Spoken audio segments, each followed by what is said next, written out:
describe him to me. And Muslims, look at the description of your Rasul. And for some, this would be the first time you hear what your Prophet looked like. I saw a man of striking appearance. ظاهر الوضاء أبلج الوجه, radiant face, حسن الخلق, beautifully created. لم تعبه الثجلة, his belly wasn't protruding. ولم تزر به السعلة, nor was his head disproportionate and small. وسيم قسيم, proportionate and delicate, finely made, a specimen of a creation. في عينيه دعج, in his eyes there was a contrast. The dark was immensely dark, the white was excessively white. وفي أشفاره وطف, and his eyelashes were long. وفي صوته صهل, and in his voice was a natural echo. وفي عنقه سطع, and his neck was elegantly long. وفي لحيته كثاثة, his beard was full and thick. أزج أقرن, his eyebrows were arched, but they were not joint, it was separated. In summit فعليه الوقار, when he was silent, dignity covered him. وإن تكلم سماه وعلاه البهاء, and when he spoke it was audible and clear, almost commanding and overtaking. أجمل الناس وأبهاهم من بعيد, from afar the most striking and outstanding in appearance. وأحسنهم وأجملهم من قريب, and when he came near, the best of them and the most handsome of them in closeness. حلو المنطق, so such an exalted and sweet level of logic. Like when he used to speak, it was so coherently logical, it was smooth and easy to understand.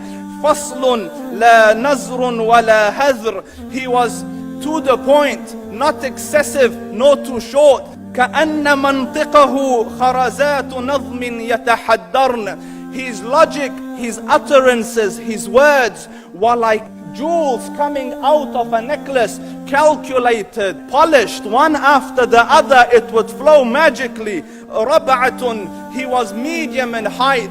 Your eye didn't have to strain to look up at him, nor was it tedious to look down at him. He was a comfortable sight to look at.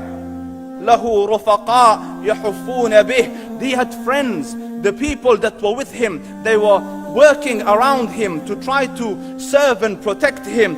إن قال سمعوا لقوله, when he used to say something, they used to hearken to what he used to say. وإن أمر تبادروا إلى أمره, when he commanded, they used to compete to fulfill the command. This is Muhammad Rasulullah. This is Muhammad Rasulullah. Anas ibn Malik says, he says, I came out one night, it was the full moon night.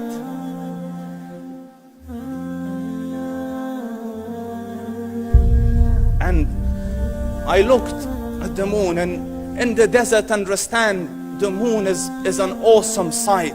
It is smooth, it is radiant, it is clear, it is gentle compared to the scorching sun at which they are used to.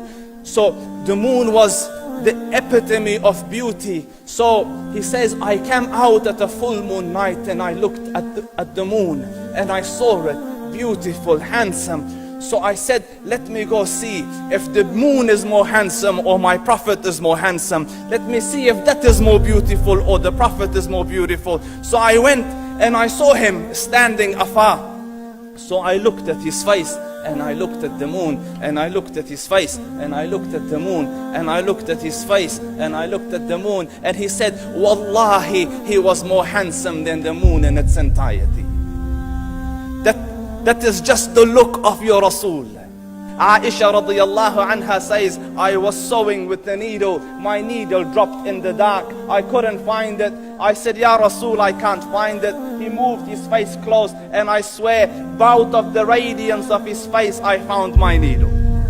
And the Prophet sallallahu alaihi wasallam was mind-bogglingly handsome, but his handsomeness was covered with waqar and jalal and hayba. The Sahaba say, when we used to sit at his feet, two feelings conflicting would come on the heart. The first one, you wanted to look at him. You wanted to behold the majesty of his face. And when you wanted to look up, shyness used to overtake you, so you used to look down. Amr ibn al-As says, I sat with him many times, but if you ask me to describe his face, I can't describe it. I wouldn't be able to look up to him ijlalan wa ta'zeeman. I couldn't look up at him. And that is why he didn't have the problems that Yusuf alayhi salam had. Because it was difficult to penetrate the awe and the splendor of the Rasul.